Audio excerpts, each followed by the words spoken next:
All right, welcome everyone to another segment of DIY Professionals. And today I have with me Michael Dixon.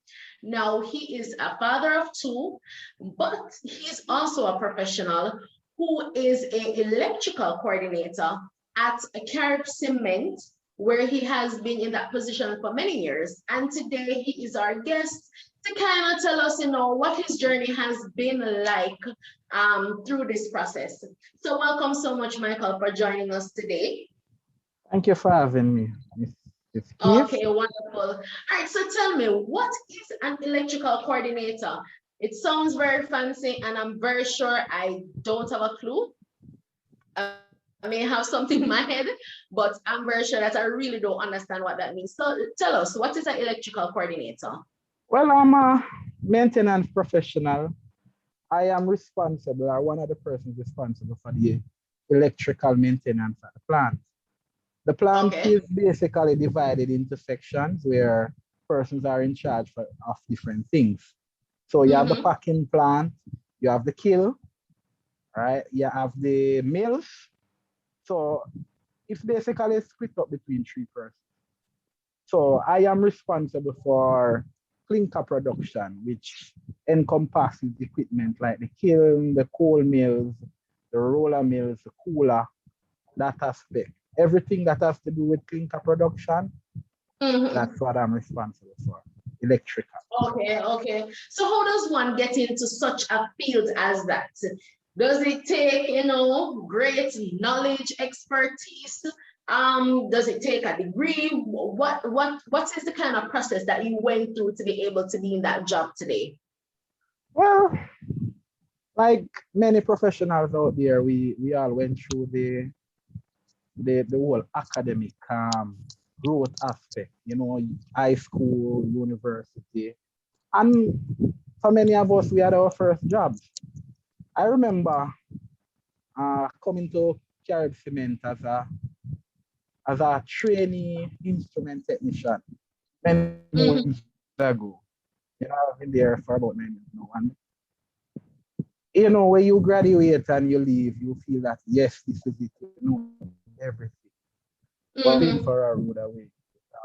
Even though I had theoretical knowledge, Right. the practical was so much different. What I encountered though, I wasn't prepared for, but like any young engineer, I was malleable at that time. So I had good persons who took me under their wings, showed me the ropes, and I was open to learning and continual learning even to this day. So I went from a trainee instrument technician to a trainee engineer to an engineer, and I then stepped up to an electrical coordinator, which I am now. So I'm basically in charge of a team of 25, me and the other two electrical coordinators. And we basically get all the maintenance electrically done around the plant. And it's really a big job. It takes a lot of planning, a lot of organizing, and a lot of dedication. I have been on jobs where I'm at the plant for 3 days straight. It's not as exciting as it sounds, but I can say the rewards have been good so far. And as I said, we invest heavily in training, so it's a continual learning journey. Okay, you mentioned that when you acquired your degree, you were thinking that you knew everything, right? And so you kind of wasn't enthused, hit the ground running. How easy or how hard was it for you to overcome those first few years going into the work world? Well, now I fully understand what having a degree really means. It means it really is give the general idea that you are trainable, you are able to learn new ideas and adapt new things. Because in my first couple of years, that's what it was all about. Right. I can remember being taken under the wings of the instrument technicians here at the time. It was Mr. Grier, Mr. Taylor, and to a lesser extent, Mr. Fred. They Mm-hmm. have been at the plant for many years and they have a wealth of knowledge, a wealth of experience. So one of the things they first gave me was the theoretical knowledge. They showed me what I needed to basically read, and Mm-hmm. I hit the ground running where that is concerned. So on every Okay. job, I would be in the field with the technicians, learning, growing. And Mm-hmm. after my first year, I must say, first year was a contract year. I was there on contract. Mm-hmm. I was offered a follow-up position, and what can I say? It has been uphill since. Okay, okay. Some persons might say, it doesn't make sense to get a degree because I'm gonna be trained on a job. What would you tell somebody like that, who thinks it is useless or pointless to really go there and get a degree? Well, much of my knowledge that I've acquired since getting my degree has been self-knowledge. What getting a degree does is it accredits you, right? It makes someone else know that yes, this person can be trained. They were able to go to school and successfully come out with a degree, a level of certification. So it's not so much about for yourself, right? Mm-hmm. But it's basically proof that you can manage anything the world will throw at you, right? Yeah. So Okay, I think they okay. should take the challenge, go out, get a degree because of that specific reason. Okay, okay. All Cool. right. So you were telling me before that there were different levels that you moved through, right? For you, how was that experience for you? What was the highlights? What were some of the challenges that you had? What were some of the achievements that you got as you moved through the process? Because a lot of times people want to self-actualize, right? They want to get the promotion, they want to move. And sometimes they often get stuck in a rut and don't know how to come out of it. So tell me, what were some of the highlights for you that really helped you to propel to the next level? And what were some of the challenges that you faced? Well, I can say that there has been a lot of challenges. Yes, we got the promotion, we moved through the various levels, but you have to be self-motivated, I guess. Mm, Right? You have to believe that failures will come. And like right, my mantra says, the brave may fall but never yield. It's all about how you get up, how you get back on that horse, how right, you right. how you pivot then, I should say, to Mhm. take that challenge on. Right? Because one of the things you can be sure about in life, there will be failures. So getting up, You have to be getting back, self-motivated. putting back yourself in the saddle and never Right. yielding. That's what I believe. Failing, but failing forward. Okay, okay, understand, understand. All right. So what I'm getting from you is that it's important to be self-motivated because even though you may get the promotion, you're gonna have challenges even at the next level. And even Yes, from moving from one level to the next, you I do have to agree. push yourself. Go ahead. Yes, I do agree. I do agree. And being a Christian, it has a promise. It says failures will come, but don't get down in the dark times. I think Mm-hmm. Corinthians tell us that though we are hard pressed on every side, but not crushed, Mm-hmm. perplexed, but not in despair, persecuted, but not abandoned, struck down, but not destroyed. So with this in my heart and my mind, this helps me that no matter what despair may come, keep pressing on, keep fighting, keep going for that goal, keep moving forward. And that would be the idea that kept me going through these years. Because yes, you will come into contact with persons who they don't see the hard work. They see you Mm-hmm. moving and they might, harbor certain feelings in their minds. Some will Mm-hmm. express it, some will not. But you can't let that down to you. You have to put the work in, and that's what I've been doing. Okay, okay. You mentioned before your mantra, the brave may fall but never yield. And people may be watching and say, it's because him get a certain propel because he went to a certain school. That he may be well off than some of us because we never get that opportunity. What would you say to somebody who is watching, who is thinking, really? You went to a nice high school, you go university, you get a nice setup. Me in the ghetto, it's hard. Me I try, me I push, but nothing I really want for me. What would you say to them? So I would be a kindred spirit to most of those persons because I come from really humble beginnings. I've been Okay. what you described, quote and unquote, a ghetto youth from beginning, right? Mm-hmm. I'm not going to tell you that my upbringings were easy, but as I said, you have to be self-motivated. So from very young, I was self-motivated. I've seen um, persons from my community, they go down so many wrong paths, right? Mm-hmm. I came from a household where it was a single parent, my mother, right? I had Mm-hmm. four brothers, so everything was a battle, everything was a struggle. She had to work really hard. I never had the support of that. So I must say, it comes back to being self-motivated again. You have to know what you want and be willing to go out there, fight, work hard to get where you are.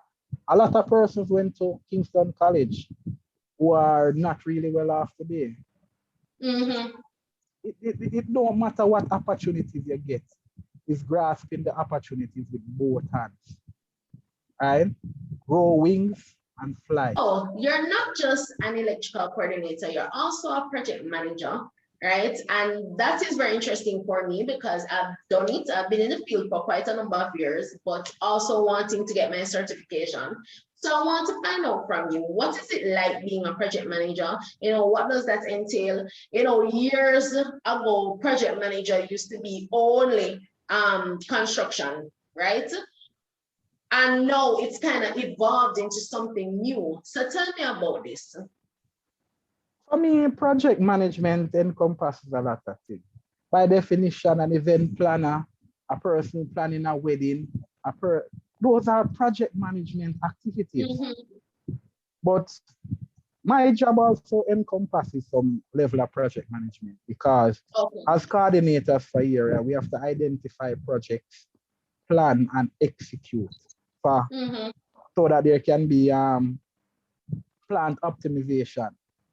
Right. So one of the things that I've done over the years is I've gotten the opportunity to be involved in a lot of projects for new equipment, new ideas, and Mm-hmm. this has afforded me the necessary experience that I needed to go out there and get certified. So Okay. I had the experience coupled with the theory, going back to school, learning, Right, doing right. some courses and going out there to get that pass that certification exam. And Mm-hmm.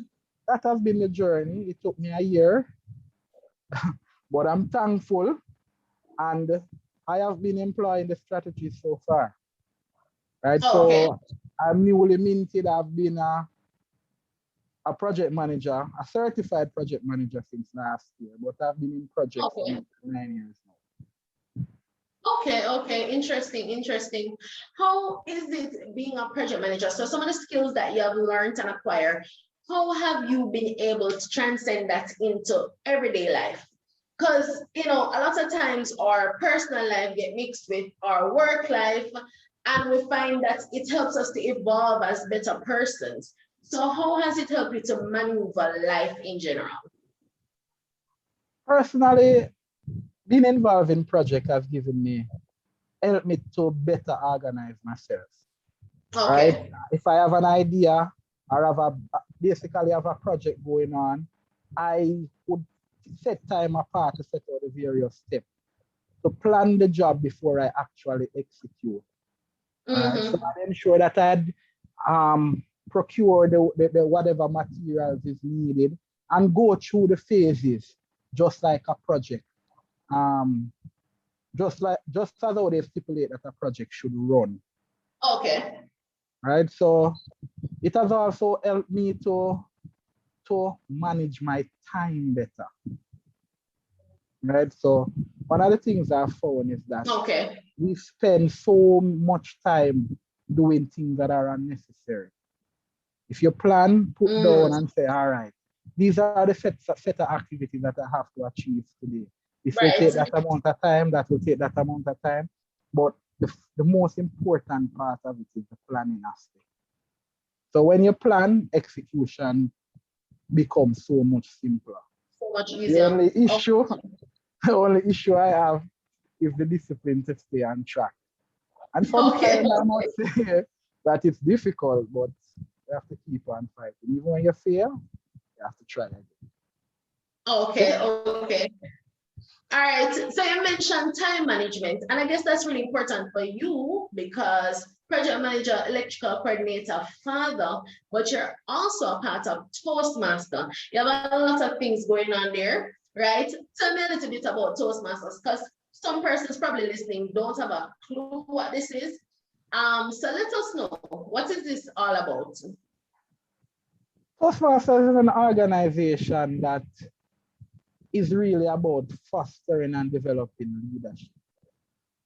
For me, Okay. personally, I was drawn to it. It was recommended to me, actually, because I had an issue with my soft skills, the way I Mm. speak. As you know, I've um, encountered and overcome a lot of challenges throughout my life. And one of the issues that I have is this risk, right? And with this comes a lot of fear. And I used to fear speaking in public, speaking in front of Ah, people.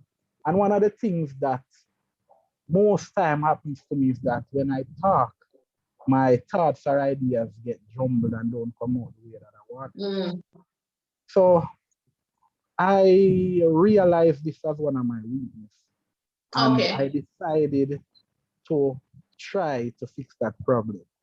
Mm-hmm. That's when I researched and joined Toastmasters. Right, so I'm a proud member of the Dynamic Speakers Toastmasters Club in Jamaica, and we are one of the most vibrant clubs in the island. So I Okay. must say that the journey has been one of learning because firstly you have to get over the fear of speaking in public because speaking Mm-hmm. is what it's all about. Speaking and giving feedback. And this has helped me to grow as an engineer because I have to give feedback to the person, my subordinate, the persons who I who are basically part of my team. And Mm-hmm. I've learned different ways over the period of doing this. Right? Right, right. Different techniques, the sandwich techniques. And this is all due to Toastmasters. Right? So as I go, I am how can I say? I take art because one of the quotes that I really do remember is a quote from a person called Ellen Brancher. She said, Mm-hmm. if you can get out of Toastmasters, all there is to get out of Toastmasters, you'll never get out of Toastmasters. So I'm in it for the long haul. Mm-hmm. I'm in it to grow, and I would recommend it for anybody who wants to develop themselves and become a leader. Toastmasters. Okay, okay. So what I'm getting from you is that it's also important to develop yourself, become a rounded person. Because even as a professional, there may be courses, other external activities that can help you in your work world and just help you to be a more rounded person to be able to present yourself much better, right? Though what I also understand is that you're also a budding entrepreneur. You want to branch off into business. And I'm thinking to myself, this young man doing too much things and want to take on more things. And that's really admirable, you know. It's important for us as young persons to really position ourselves and really do as much as we want to, right? You know, we're not getting any younger. And so that's important. But tell me, what are your business prospects or propositions that you really want to branch out into? Tell me a little bit more about that. Right. My idea of business has started from a long time ago. You know, I've learned that since I've been learning about the physiology of money, I've learned Mm-hmm. that without multiple sources of income, you're really one step away from being broke. So one of my goals is to have multiple sources of income. And by getting to this stage, it means that I'll have to work harder. Right. Right. So I came up with some ideas, let's say, and I've partnered with some good persons. And we Mm-hmm. are working toward that dream of getting ourselves out of the rat race, financially secure. Mm-hmm. Because financially secure, you not only have time for your family, but you also have time to do the things that you really love. Right? While I Uh, love being an engineer working for a company, I too have mm-hmm. to plan for myself, my development, Right, my right, next right. step. And that is why I'm working towards these goals. Being an entrepreneur, I will make I'll be able to focus more on making profits rather than salary. And that's the idea. Uh, That's understand, the understand. idea. Very interesting. You'll be able to focus more on your profit than a salary. So, what is the business that you're going into? Is it that you're going to, do some project management consultation, do some engineering work on the side? What is it that you're really going into? Honestly, I'm branching out into many things. I consult currently. I'm a member of the board of engineering for XED Community College. Okay. And they do have tasks from time to time that I do take on that actually pays. And Okay. So I you're doing some also, freelancing work now. yes, I would say freelancing, but it's more about giving back.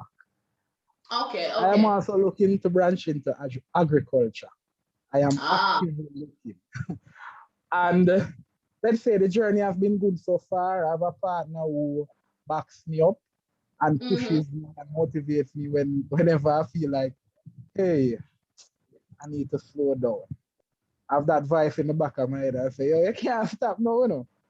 Mm-hmm. Yeah, so it's all about partnership. For you to be better than you were yesterday, Right. have some sort of growth, who you partner with dictates a lot, dictates that a lot. Mhm. So let's say I have good persons who have poured into me over the years and Mhm. continue to do so. So I'm thankful and grateful for all of them and all the opportunities that have been given. Okay, okay, okay. So what I'm getting from you is that partnership is important to be able for you to propel to realize your goals and also having the right circle of people around you that's not only motivating you but also assisting you to accomplish that which you need to accomplish. Yes, no man is an island. I strongly believe that. Uh, Right? And to be a leader, it's really not about the power that you hold. It's really about your ability to empower others. And mm, that's what I'm trying to do at the moment. Empower okay. not only myself, but the people around me to strive for more and go for Mhm. higher. and go higher. So Okay, okay, understand. All right, so Michael, thank you so much for joining us today on DIY Professionals. What I want to know from you though is what if persons wanted to reach out to you to get, consultation or to in terms of your business venture or whatever else, right? If persons are watching and want to get in touch with you, how can they get in touch with I'm available. You can look at my profile on LinkedIn. Michael Dixon, contact info is there. So if you need to reach out to me with an opportunity or just an idea that you want help with working on, I you? am available to not only put in the work on something that will be mutually beneficial, but to give insights and advice from time to time. So please feel free to reach out. Okay, okay, wonderful. Heard it from Michael Dixon himself. Being a leader is not just about what you receive, but also being able to empower others. So I want to encourage us all that as we travel and journey on this whole thing of being a professional, it's important for us to empower those that we meet so that we're all building each other and working together. Until next time, this is your DIY professional saying that you can do it because it's time to be the best version of you. Until next time, bye.